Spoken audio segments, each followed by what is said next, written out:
the movement from future to past that we are subject to is subordinate to the great reality of the eternal now of God. And if we as Christians enter into that, participate in that, and are mindfully recognizing that and orienting ourselves towards that, then the passage of time is oriented correctly to its eternal telos.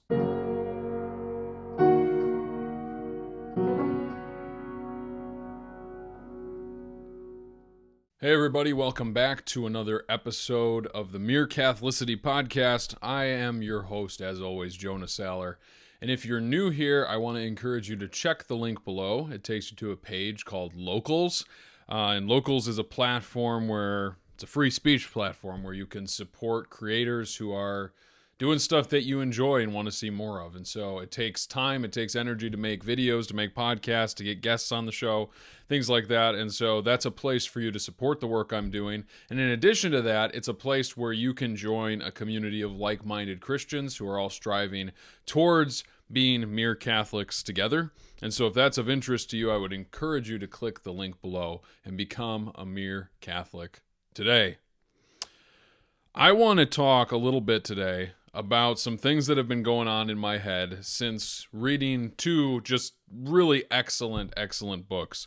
So both books are by Father Hans Boersma, who has turned into probably my favorite modern day theologian. I think that he is just doing a phenomenal job of really going back into church history, going back to the patristic era, the medieval era, and saying, okay, what did the church believe about the way that we read scripture, the way we interact with the world, the way that we approach theology?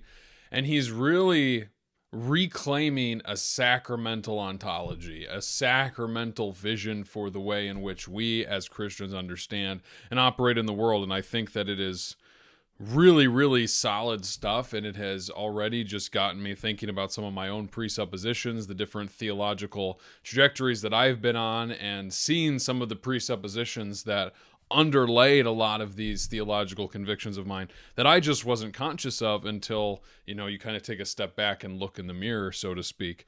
And so I have some reflections on these books that I wanted to go over today as they relate to just the way that I've been just observing the world and the implications of that. And so if you clicked on this podcast, you'd notice that the title of this is called Liturgy Will Save the World. And I think that's important because of the implications of a lot of these ideas. So if you haven't read these books, the first book that I read by him is called Heavenly Participation, The Weaving of a Sacramental Tapestry. This just really goes over the foundations of what a sacramental ontology looks like and where it was found in the early church, where it kind of went wrong, the different presuppositions and philosophies of the modern day that kind of snuck in and kind of cut off or severed a connection to this way that the early church and the great tradition of the church thought. And then the second book, it's the most recent book. I just finished it a couple days ago. It's called Pierced by Love, Divine Reading with the Christian Tradition.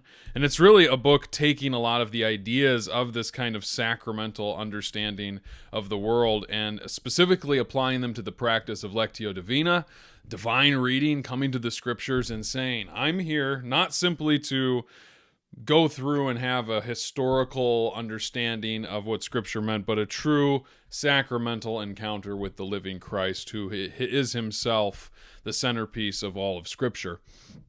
And so there's a lot in these books, a lot going on there, and so much that I could talk about. But what I really wanted to focus on in today's episode is specifically this concept that he talks about called Sacramental Time. And both books kind of allude to it, and both books kind of talk and speak to it, but they're specifically within the context of his thesis for both of these books. And I wanted to take more of a practical theology approach to this issue of sacramental time, as I think it's very pertinent to the current cultural climate that we have existing in the world today. And so, if you bear with me for a few moments, I want to kind of lay the groundwork for some of that stuff. So, sacramental time, what is it? What do we mean by sacramental time?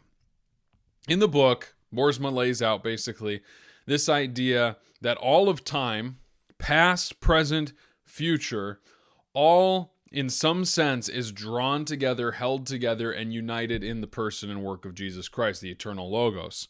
We could look at passages in Scripture like, in him we move and live and have our being. Apart from him, paraphrasing here, but the passage where Paul basically says that all of creation came by him, and without him there is nothing. In the beginning was the Word was with God, the Word was God. All of these passages kind of place Christ as the very center of history. And so sacramental time is the idea that time itself sacramentally participates in the divine Logos, right? So you have past, you have present, you have future, and we, based on our vantage point, tend to see this as a very linear period of time, a progression of one thing to the next, with no real connection to one another, right? And this is similar to the way the idea of a symbol would be. X is pointing to Y, right? X and Y are related only insofar as one points to the other. And that's the way that we sometimes have the tendency to view history, right? We look at a historical event and we can see how that event points to or led to another event that happened in the future. But those two things are just that. One points to the other, or one moves from one to the other, but there's no overlap. There's no participation. The idea of a sacrament is not simply that X points to Y, and Boersma makes this point in his book, Heavenly Participation. It's not simply that X is pointing to Y, but that in addition to pointing to one another, there's an actual overlap in which X and Y participate in one another. This is the idea of just sacramental theology in general, but this has huge implications, tremendous implications when speaking and talking about time, because when you think about it, if X and Y are not simply pointing to one another, or one is leading to the other in the case of history, but actually participating in each other, then, as Boersma points out, something like the sacrifice of Isaac and the crucifixion of Christ are not simply two unrelated historical events that may point to each other, but two historical events that actually participate in one another. The sacrifice of Isaac sacramentally participates in the crucifixion of Jesus Christ in a tremendously powerful way. Now, where am I going with all this? Why is this relevant to the idea of practical theology and the implications for our culture today? I want us to think a moment, and this comes up in his Pierced by Love book. I want us to think a little bit about the idea of time and our relationship to it. Think for a moment about past, and then think for a moment about the future. And then I want you to really hard think about the present.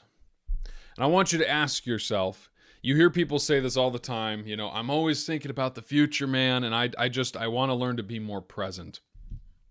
Okay. How can we be present given the passage of time, right? If everything is moving, constantly moving, milliseconds moving, seconds, minutes, hours, days, years, etc., if everything is always in motion, then it is impossible for us creatures who are moving through a constantly changing, aging world, cosmos, to truly understand what present means. Because as soon as something that we see as future becomes present, it's now in the past. You see what I mean? So like 5 seconds from now, 1, 2, 3, 4, 5, that's present, but it's already past. There's no way for me to hold on to that reality of present, to truly enter into that reality of present, because the moment that I try to recognize it, it moves from future to past. And so the only real connection that I have to present is by way of either recalling it from the past or looking towards it in the future. And this, I think, has a tremendous, tremendous impact on the way in which human nature works, the way we see people work in the world. I want you to picture every single human being who has ever been born. And I want you to picture what every single human being has in common. They live a life and they die. But as they live a life, they try to make it the best life that they possibly can. And different people, and this is kind of playing into the Thomistic idea, but different people have a different perception of what that fulfillment, what that happiness that they're striving for will be, what that ultimate good is, because we have been disconnected from the Creator. And so we're trying to find that, but nobody does something that they do not perceive as good for them in that moment. Even a desperate man who commits suicide perceives a good in that thing that he desires to achieve, that he doesn't possess now. And so everybody is always moving. There's always this constant movement, moving from one thing to the next thing, to the next thing, to the next thing, trying harder and harder to find something. And sometimes we just think like everybody's moving because they just want to be happy. Everybody's moving because they just want fulfillment. Everybody's moving because they're seeking this ultimate good. And all of those things are true, but I think we neglect to say that what people are really looking for, what they're really searching for, and I think you see this play out, is they're trying to find rest. They're trying to find a place where they can have a moment of now, of enjoying the now, of enjoying the present, of resting, of finding a place to rest with consistency. But the moment that you have a guy, let's say he goes through school, he gets a job, he works his way up the ladder, he becomes a CEO and has $1 million. As soon as that moment happens and he sees the number 1 million in the bank account, that moment goes from future to past, and now he's left with that as a past moment and only the future ahead of him. And the future looms like this monster that you don't know what's coming. And so the question is, how can somebody who is constantly pursuing and trying to achieve, ever find that ultimate rest? Because at the end of the day, that's what we want. That's what we're working towards. That's why you have all of these like YouTube ads and stuff that talk about like, hey man, I just made $10,000 overnight by one click of a button. If you click this webinar below, you're gonna, man, I'll show you the secrets in YouTube. You can become rich and famous just like me. And guess what? You won't have to work for it. Everybody's always looking for this perception of passive income, this perception of rest, this idea of being present in the present moment. And nobody can achieve it. Nobody can achieve it. And the reason that nobody can achieve it is because the moment that they achieve anything, that thing becomes past, and the only thing ahead of them is the looming dark future that they don't know. And when you don't know something, you're constantly trying to work in the quote-unquote present, which continues to become the past, in order to try to reach this place of final rest, final peace, final happiness. And so, if I can make a bold statement, I would say that the ultimate good in which all men, women, children, everybody, every human creature strives for is ultimate rest. Ultimate rest. To dwell in rest. So the question is, if this is the pattern of the human experience, to constantly be moving through time, never ending up in a place where they can rest, because the moment they think they've got it, it slips and becomes part of the past with only the future looming, then what hope is there for humanity? This is where I think Boersma and this sacramental kind of ontology really, really, really shines. Because if we recognize that as Christians, we believe in God, and not simply in any God, but in a God who is unchanging, who is, as Aquinas would say, to be itself, then we recognize that this God, by necessity, is simple, immutable, cannot change, does not change, is not subject to the passage of time where everything goes from future to past, future to past, future to past, with no real way to lock into the present. We as creatures are bound by that limitation because we are temporal. But God is not bound to that kind of limitation because he is not temporal, he is eternal. And because he is eternal, he does not exist within the passage of linear time. He simply is and always will be. And that fact alone makes it such that he does not change. So, bear with me here as I try to wrestle with this. And this is the thing, when you start to talk about things like God, the eternality of God, time, etc., it starts to go beyond what we as humans can comprehend. And so there is a level in which we need to just sigh and relax into the mystery of God. But I really think there's an important point to be made here about why liturgy will save the world. I don't want to get away from that. I titled this video that for a very specific reason. The reason that liturgy will save the world is because liturgy is a participation in God. And if liturgy is a participation in God, and God is unchanging, despite the passage of time that we experience, then God, being unchanging, is the only thing that is not subject to the passage from future to past. In other words, God, the God that we look towards in the future, is the same God that we look back on in the past. And because of that foundational reality, he becomes the present now, despite the passage of time. He becomes the present now, the unchanging present now, the only present that we can actually enter into, because with the passage of time, he is unchanging, and so it doesn't matter how much time passes, he will never be past or future. He will always be the eternal, forever now. And in the liturgy, we get to enter into that in a very specific way. We get to experience that in a very specific way that reminds us and grounds us in that present reality, so much so that with the passage of time, all of our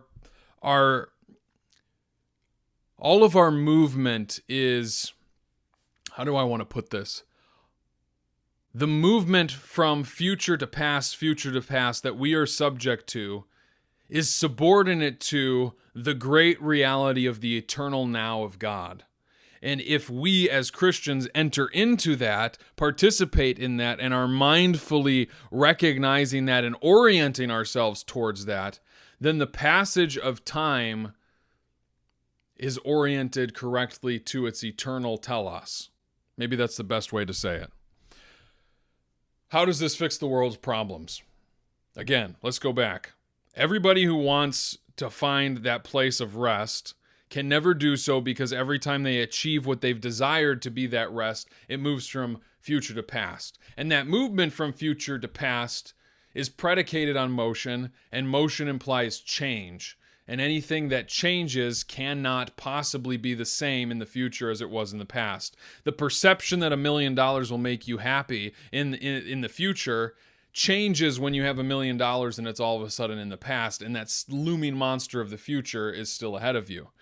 But if we orient ourselves towards the eternal now of God and allow that to be the direction by which we operate within this horizontal temporal time, that changes the way that we interact with it, because we have a consistent now, a consistent present that we can find rest in. And when we find rest in there, the future is no longer a looming monster. And the past is no longer something that we use only to try to inform what the future may be like. The past tells us who God is, the present tells us who God is, and the future tells us who God is. And we, in the present, recognize that, orient ourselves to that, which makes future and past united sacramentally in that present now, which is the eternal Logos, which is the Word. Again, I want to get to exactly what I mean when I say liturgy will save the world.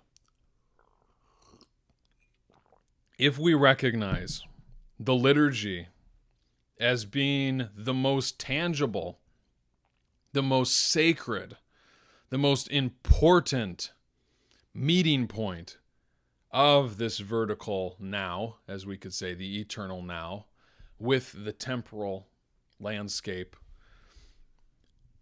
then we need to recognize that is the place not only where we orient ourselves in this present reality, where we are no longer subject to this movement of time, but is actually the place where all of time, past, present, and future, are drawn up together in the eternal Word Himself. I wrote this down. I'm writing an article on this that I plan to publish on my blog Eastward. But I wrote this, just reflecting on some of these thoughts. Quote, "The Eucharist doesn't simply unite heaven and earth, though it does do that. It unites the past, present, and future in one eternal moment. This is why we can confidently proclaim that we sing," and I'm quoting the BCP here, "joining our voices with angels and archangels and with all the company of heaven, who forever sing this hymn to proclaim the glory of your name." So notice that. I'm pausing from the quote. But notice that in the liturgy, within the Book of Common Prayer, we proclaim that we're joining our voices with angels, archangels, and with all the company of heaven, who forever, implying eternity, sing this hymn to proclaim the glory of your name. We're admitting something about what we are joining into that transcends the boundaries of temporal time. The vertical enters into the temporal and completely disrupts the typical movement from future to past, future to past. Continuing, quote, "At each divine liturgy, all moments of history are joined together. We stand in worship with the saints and patriarchs of all time. This miracle is possible because the horizontal, ever-moving timeline of this life enters into the vertical eternality of the Word. This sacramental participation enables temporal reality to enter into eternal reality. And it is only by the Word that this is possible. It is only the Word that can take our march towards death and transform it into eternal rest and beatitude. As I think about these things, I am compelled to suggest that eternity is not the absence of time. Rather, it is the realization of the eternal and abiding presence of God, which unites time, the movement from memory to expectation, into a constant state of attentio, abiding contemplation of God. For in Him we live and move and have our being." End quote. So I want to focus on the last thing. As I think about these things, quoting kind of again, I am compelled to suggest eternity is not the absence of time, rather it's the realization of the eternal and abiding presence of God, which unites time, the movement from memory to expectation, into a constant state of basically contemplation of God. So if you think about it, the Eucharist is the face of Jesus Christ brought into the present. It is the eternality of the Word. It is the sacrifice of Christ. It is everything that unites us to God, brought into a moment in time. And in that moment in time, in that bread, in that wine that we behold on the altar, that we partake in, we are united to everything that has ever transpired in human history. Because all of it has its origin, and all of it has its being, and all of it has its movement in Jesus Christ Himself. And so in that moment, in the Eucharist, the vertical, the eternality, the contemplation of God consumes all of time, such that the passage of time is no longer the primary mode of being. Christ Himself becomes the primary mode of being. And it's not as though He's not this all the time, but it's that in that moment, our minds, our temporal minds that are so quick to move from past to future, future to boom, boom, boom, boom, boom, that are constantly in the state of movement, our minds are brought into this contemplation. And when we are brought into this place of contemplation of the Word, all of a sudden the passage of time is no longer the primary mode of existence for us as humans.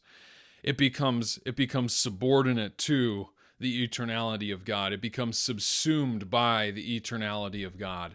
And we enter in that reality and participate with all the company of heaven. That large multitude that John sees from every tongue, tribe, nation, standing in the throne room of heaven, singing before the throne of God. That's all of history.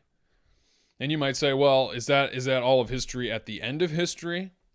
That would be the wrong question. It's not all of history at the end of history, because you're still then assuming that time is moving in a temporal fashion, and that's the only way that something can be united. That's thinking, again, going back to the very beginning of the episode, that's the X only points to Y, but doesn't have a participation in Y. That's the Isaac sacrifice only points to the sacrifice of Christ. It doesn't actually sacramentally participate in it. Who is that large, innumerable multitude that John sees in the book of Revelation? That's every person from all time standing before the throne of God, worshiping and singing in never-ending praise. And it doesn't happen at the end of history. It happens every Sunday. How does it happen every Sunday? Well, because all of these events, all of these Eucharists, all of this worship before the throne of God is united in a single Jesus Christ. And so because the eternality of the Word enters into temporal time, the incarnation, the Eucharist, all of these moments, they enter into temporal time. Temporal time is subsumed to participate sacramentally in this eternality, thus drawing all men, all women, all children into this eternality. This is where we find our rest. This is the only way that rest is possible. This is the only way that we can experience heaven on earth. And so as we think about the world and the way the world works, there's so much dissatisfaction going on in the world because everybody is constantly betting or placing their entire, what would you say? They're looking for that abiding rest. They're looking for that eternal now in temporal realities. And when you try to place all of everything that you do into a temporal reality in order to find rest, you're going to find it slip away like that. And the moment it slips away, you're left searching for the next thing. The only way that we can actually find fulfilling rest, true rest, is by subordinating ourselves to the eternality of God, to the Word of God, and encountering Christ face to face. We do this through the Scriptures. We do this primarily through the Divine Liturgy. On Sunday, when we gather with the people of God and we behold the Eucharist, we are seeing on a corporate level what it means for eternity to enter into temporal time. And when we behold that, we find our rest. And when we find our rest in that and we orient ourselves towards that, we will find that even though we still experience the passage of time is no longer something that brings with it an anxiety to find rest, because we've already found that rest in the eternal now that transcends time to such a degree, because God is unchanging. God in the past, God in the future is the same God. So how do I say this? It's so hard to try to say these things the way that I want to, because they're such deep theological truths. Because God is unchanging, his movement, if I can say that crudely, and I'm using a human, obviously, kind of way to view this, his movement from future to past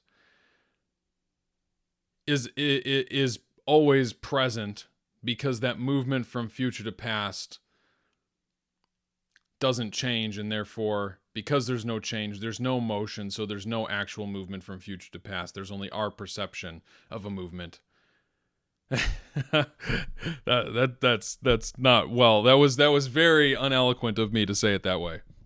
I think you understand the point I'm trying to get at. The point I'm trying to get at is that because God is unchanging, our experience of him, our ability to enter into fellowship with him, our ability to sacramentally participate in him will never yield the change that comes with the passage of time, because he is unchanging. Maybe that's the best way to put it. And this is how liturgy saves the world.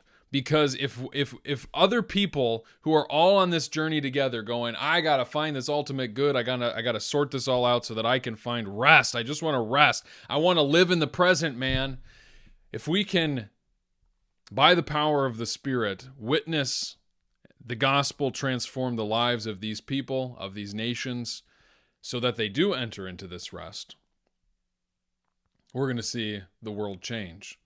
We're no longer going to see people chasing rest. We're going to see people resting and moving from future to past, from a place of rest, because they're in the eternal, abiding presence of God that is always and ever present, the only present moment that we can experience eternally.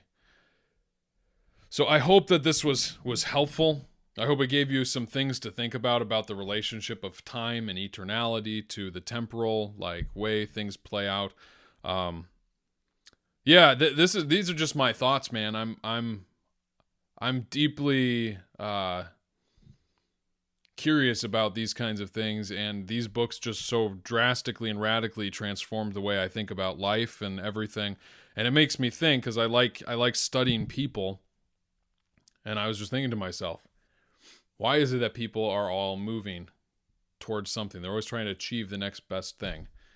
And I think it has a lot to do with the fact that everybody's trying to rest. They're really trying to find rest. They're trying to find that end that they can just go, I made it. And the point is, you'll never find that if you search it out in temporal things, because temporal things can only move from future to past. The only thing that isn't subject to that temporal change is something eternal, and that is God. So let's orient our lives there, chiefly by being faithful to not separate ourselves from the church, but by attending the Mass, attending the Divine Liturgy, receiving the Eucharist, and by these means allowing our temporal existence to be subsumed into the eternal existence of God. That way we might participate in eternity and behold heaven even now. So with that, I hope that was helpful, or in the very least entertaining and engaging. And with that, I will chat with you guys in the next podcast.